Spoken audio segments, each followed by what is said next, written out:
Guys, gagawa naman tayo ng baked macaroni. Ang mga ingredients natin, syempre kailangan natin ng elbow macaroni, creamy cheese, yan. Tapos kailangan din natin ng sibuyas, bell pepper, syempre yung giniling natin guys. Yan. Tapos guys, ito kailangan pa rin natin ng mushroom, itong all-purpose cream, Del Monte, sweet blend, ketchup. Tapos, at kakailanganin din natin ng cheese. Yan ang ating ingredients sa baked macaroni. Ngayon guys, nagpapakulo na tayo ng water para sa ating pagluluto sa ating elbow macaroni. Ayan natin kumulo guys. Yan. Alam niyo naman syempre kung paano tulutuin yung elbow macaroni. Ayan. Sa ang sibuyas.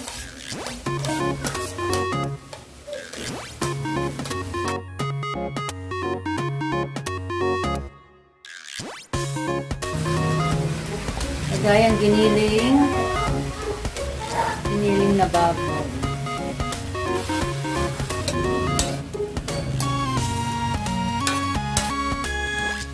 Kung nagigisa tayo guys ng ating giniling,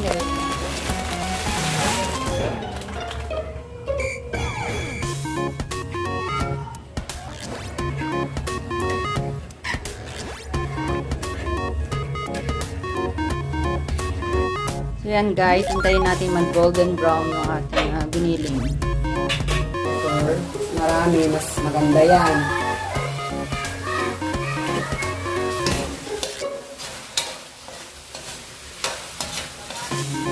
Konting salt, lagyan natin.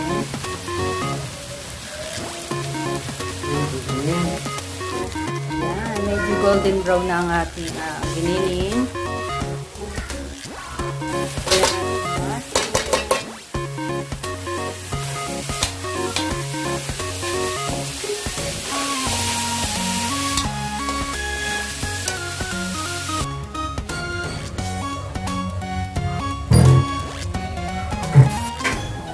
Lagyan natin yung bell pepper.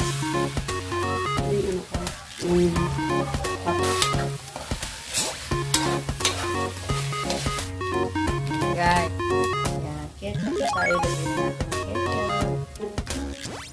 Isang boteng ketchup guys ang ating lalagay. Para mas masarap. So yan na guys. Ang ating nilagay na ketchup.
Yan guys, magtunaw na tayo ngayon ng cornstarch. 2 kutsara lang guys.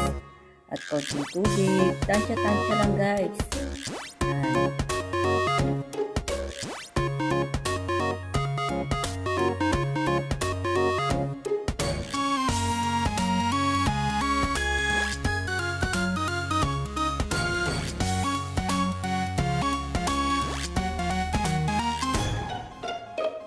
Yan guys, maglagay na tayo ng butter. Tunawin natin guys yung butter. Yan. Mas masarap guys pag maraming butter ang ilalagay natin. Tunawin lang natin ito guys. Tapos ilagay na natin yung cornstarch na tinunaw natin kanina. Ihalo na natin siya guys. At natin ang halo-halo.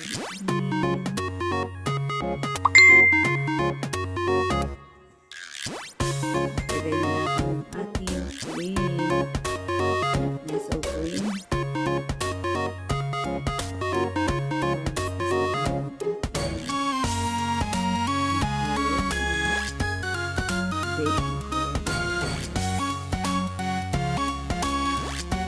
Maglagay tayo ngayon guys ng evap. Ayan lang natin guys yung evap na ilalagay natin.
Maganda guys kung lalagyan natin siya ng cheese sa ibabaw ng marami talaga guys para mas masarap ang ating baked macaroni.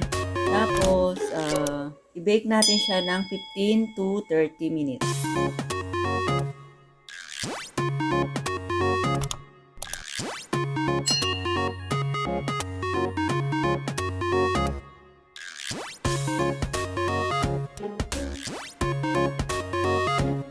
After 30 minutes guys, ito na ang ating baked macaroni. Napakasarap. Try nyo na guys. Gumawa ng baked macaroni. Don't forget to subscribe.